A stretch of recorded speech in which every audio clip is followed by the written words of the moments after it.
to Pet Chats with the APBC. We're the Association of Pet Behaviour Counsellors, and we're here to teach you how to be the best behaviourist or pet owner in the world. I'm joined today by Nicole Harris. So thank you so much for coming on, Nicole. That's all right. Thank you for having me.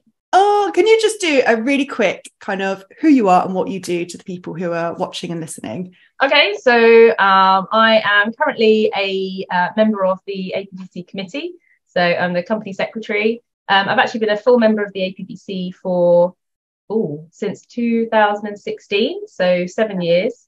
So practicing as a behaviourist for about 10. And yeah, so I'm involved with the assessment side of things, so making sure that people are meeting the criteria to become a behaviourist and obviously become a member of the APBC with us. So that's sort of my main area of expertise, if you like.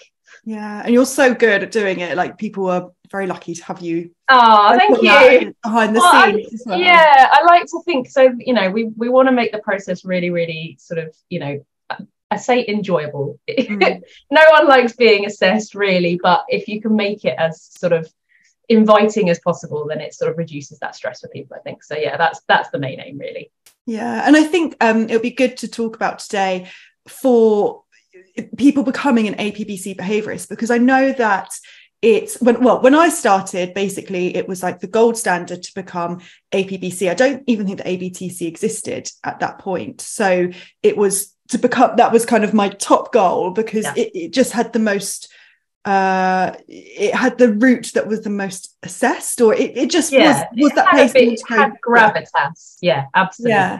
And probably the same. I know we went through it basically at the same time, so we both know. And I mean, maybe share a little bit about your story as to how you became, how you went from being a practicing behaviourist to an APBC behaviourist. Sure. So I was the same as you. I had that goal in mind of becoming an APBC behaviourist. I found out about the APBC actually when I was at university. So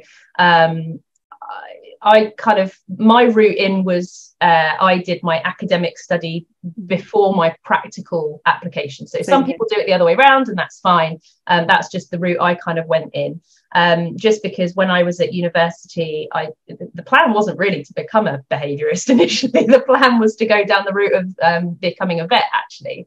But I became really fascinated by animal behaviour, so I studied that at uni. Found out about the APBC. So I did my degree, and then I became a provisional member of the APBC.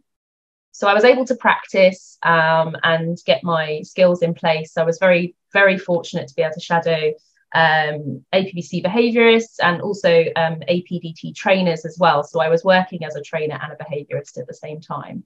So so I also worked in rescue as well. So having not had, I would say my practical skills were very much lacking when I did my degree. I had the theoretical knowledge, but the practical skills were absolutely not there. Yeah. So that was invaluable to me. So I actually worked in rescue for 2.5 years, I think. And then, like I say, was working shadowing behaviourists and trainers. And then in 2016, I went for my assessment, and the rest is history. So it was, the theoretical knowledge was there, but then it was making sure that those practical skills were assessed. That was kind of my route. Like I say, I did the academic side first, and then the practical skills afterwards.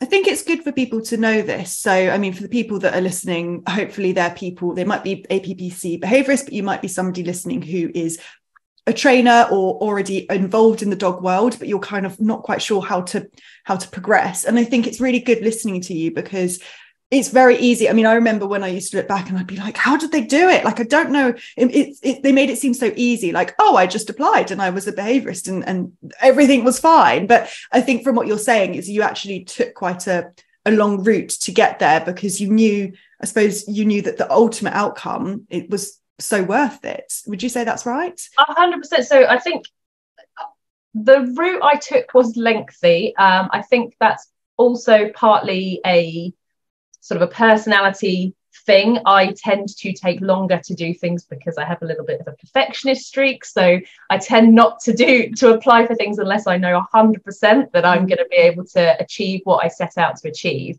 So it's not necessarily, you know, I think I became a member of the APBC in 2009 and didn't achieve full membership until 2016. So obviously, you know, that's 7 years. That's a long time. I don't know necessarily that it would have taken me that long, but that's just a personal choice. That's the route that I went down. I think there's an awful lot more support now, which means that anybody who's looking to sort of, you know, go down that route, there's an awful lot more out there to help that progression. So yeah, I would say that it's not necessarily going to be a 7-year journey, but that just happened to be my journey. And I think also the other thing is there are going to be people out there who have the practical experience already. So they only need to have their theoretical skills assessed, and they might already be ready to move on to become a full member. So, you know, everybody's journey is slightly different depending on where they come from and, you know, what skills they already have, essentially, I would say. Yeah, I know, obviously, both on the committee, I know from kind of being behind the scenes that there has been so much put into place to support different routes into it, rather than it just being like, this is your one route, and if you haven't done this, you can't come in. It's evolving, and it's making it much more open to people while still maintaining those really strict standards that we have as well. 100%.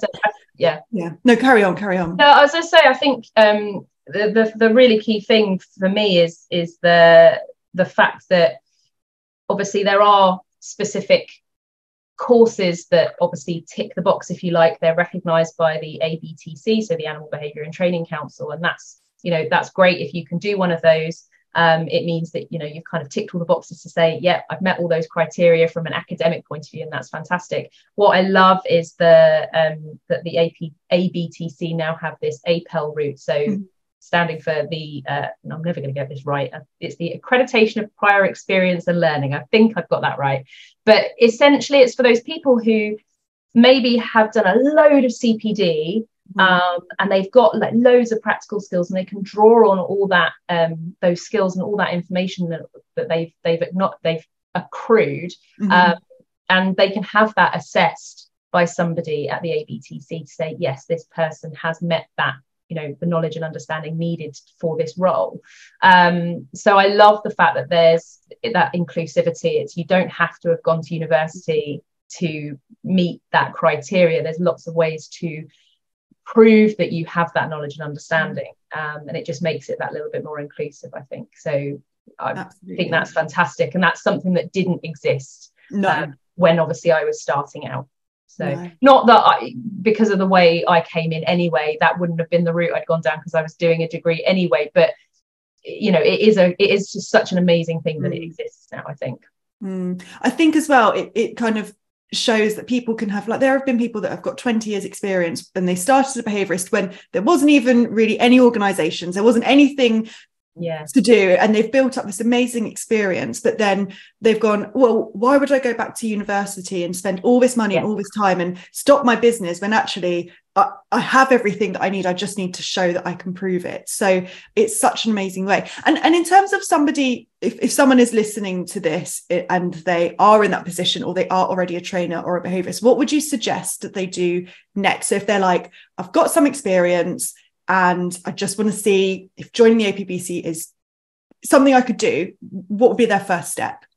So I think if I was, like you say, if I was a trainer or a behaviourist and I was thinking, this is the route I want to go down, the first thing I'd be, there's two bits, right? So the first thing would be figuring out actually what role am I wanting to take part in, because I think that's a really important bit, is, do I want to be a clinical animal behaviourist, or do I want to be an animal behaviour technician?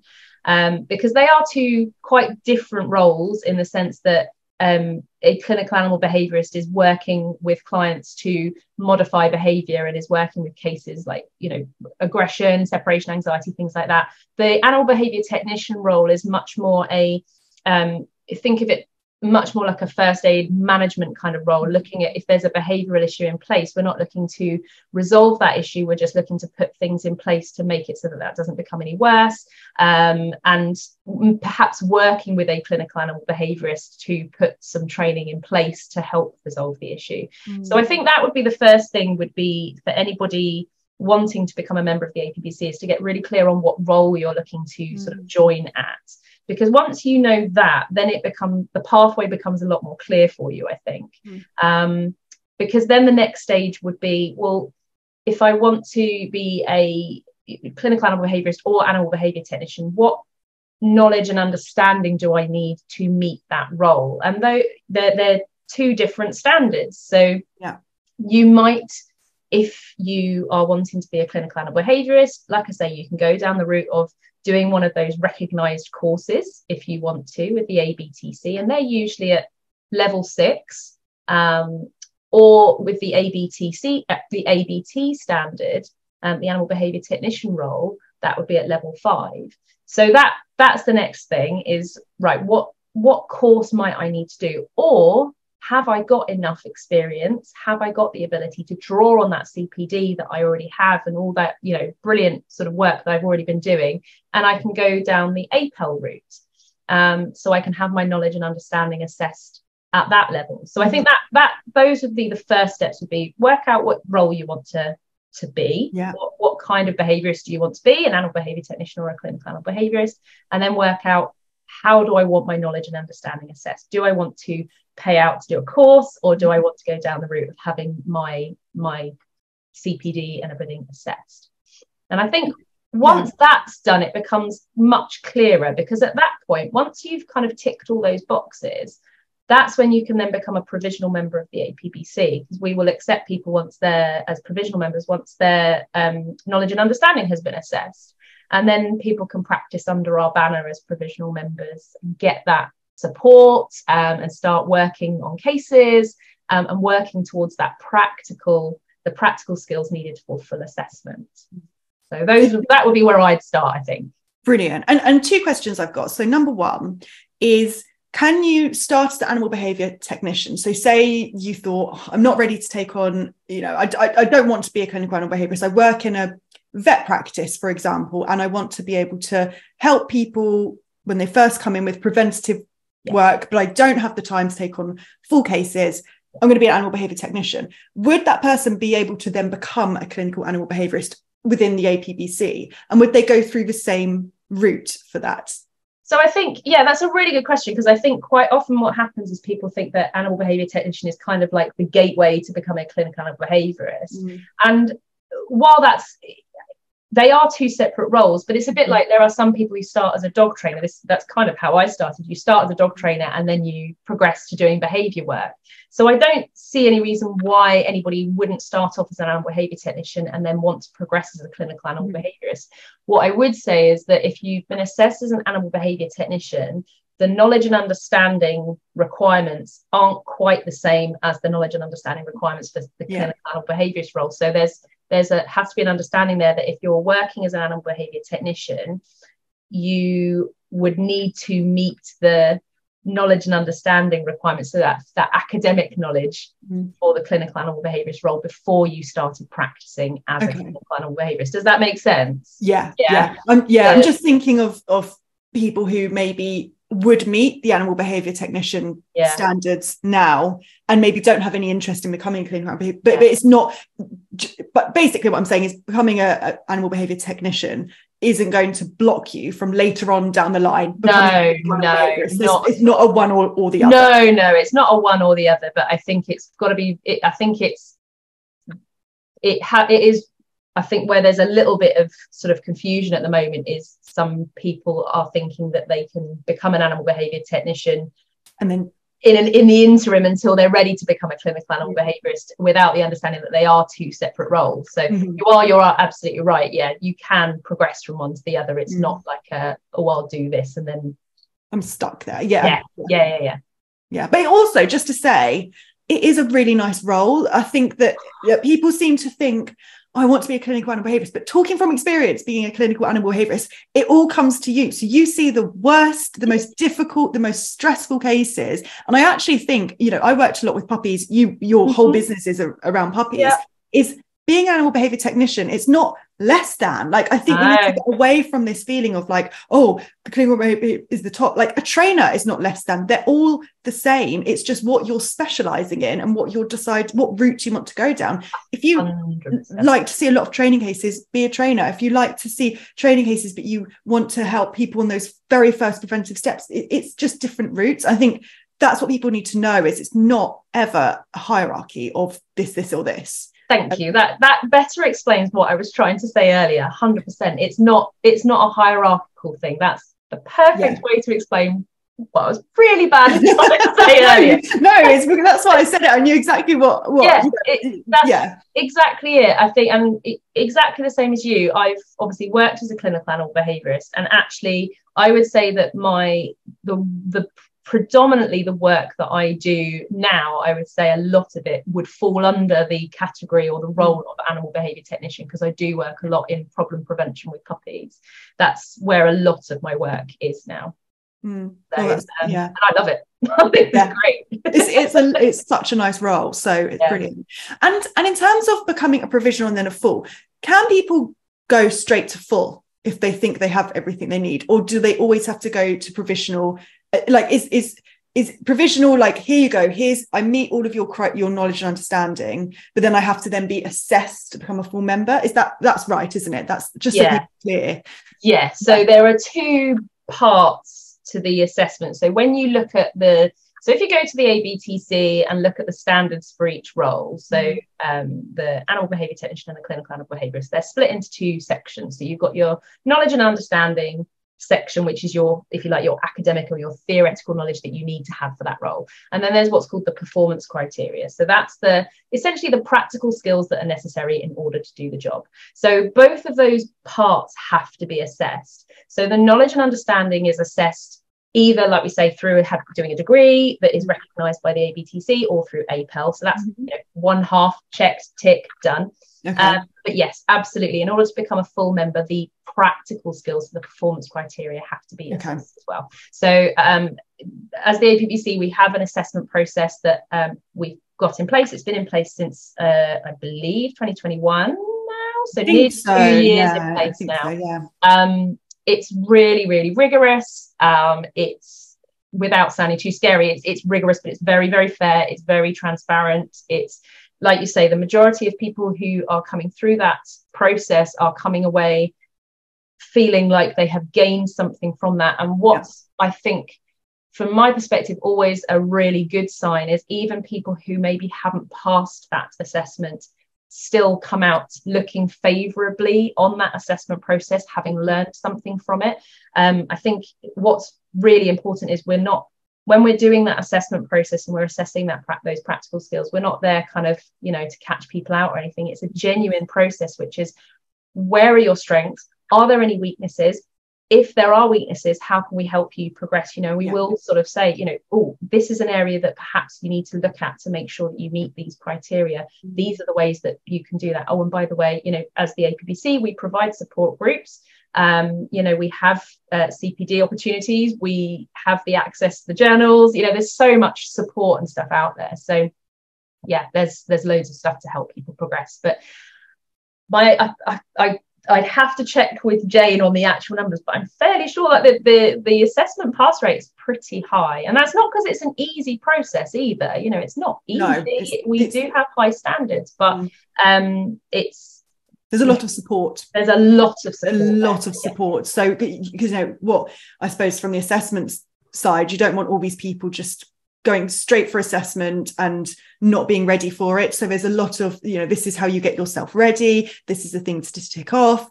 There's so much support out there. So I do think anyone, if you're listening to this and you were thinking, oh, I don't know, I don't think I can ever join the APBC. I hope that you think, actually, I think I can, because I honestly think that it's very open. It's very inclusive to everybody. So I would 100% agree.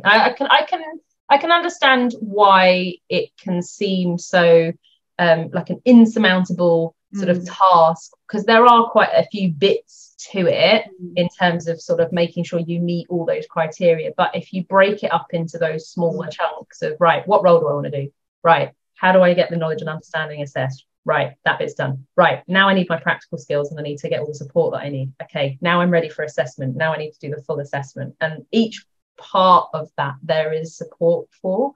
So that's really good. And also, to be a behaviourist, I do think there's a lot of things that you need to do as part of a case. So it's almost, there shouldn't be any reason that people can't do it, because that's what we do anyway. We do a lot of assessing, analysing, evaluating, all of those things. It's all skills that we generally have. You're just putting it into this process as well, which is great. So and I think that's perhaps the other thing that sort of people worry about when it comes to that full sort of the assessment of the practical skills. It's all you're doing is showcasing what you're already doing. There's nothing extra.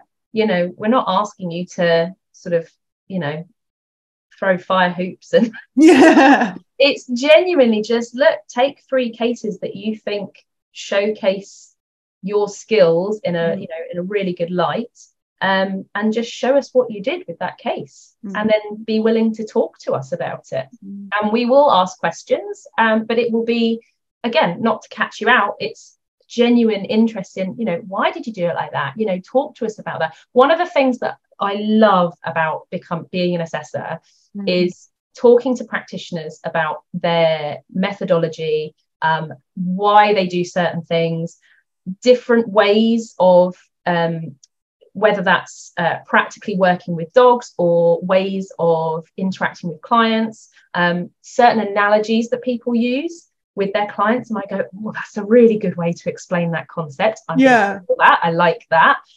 For me, it's a fantastic amount of CPD, because I find that I get so much from watching other practitioners work, and it's a real privilege for me to be able to actually assess people. I think one of the things that on the other side of it, when you're being assessed, you don't realize necessarily actually how lucky I feel to be able to watch some of these amazing, because some of the people who come through have just such a wealth and broad sort of range of knowledge and skills. And to be able to watch them and go, oh, that's amazing. I love that. I'm always, well, I'm a bit of a nerd, aren't I? So I love to learn. I'm always learning. Every day's a school day. So. Oh, that's so lovely to hear. I think that's, really going to put people's mind at ease as well. I think that's everything that we wanted to talk about, really. There's so much more that we could talk about, but we'll wrap it up. We don't want to overwhelm people. First of all, where can people find you if they want to, find out about your business? If you let us know that would be great. Cool. So, well, you can obviously get me through the APBC, or if you want to come to me directly, my business is Puppy Tales. So you can find me online at puppytales.uk. And yeah, that's me working with my puppies. Loving life. Oh, it's so lovely. Yeah, and I was just saying your website is so lovely. So if anyone wants to find Nicole, if anyone wants to see what you're doing, then they can head over there, which is brilliant. So thank you so much for coming on. This has been amazing. Right. I think you've given people a lot of well, let's see when this goes out. I hope that we get a little uptick in people wanting to apply, because absolutely brilliant. Well, I was going to say, if anybody's got any questions, please do contact me through my APBC email address if any of that wasn't clear. The website I've been working through and hopefully been making it as clear as possible, but I do know that more and more questions come out, so anything that frequently gets asked, then I can flag it and know that, okay, that's something I need to make sure is made clearer on the website maybe. So more than happy to answer any questions if people have got them. Oh, brilliant. Thank you so much, Nicole. Right. And for everyone else, we will see you in the next episode. Bye. Bye.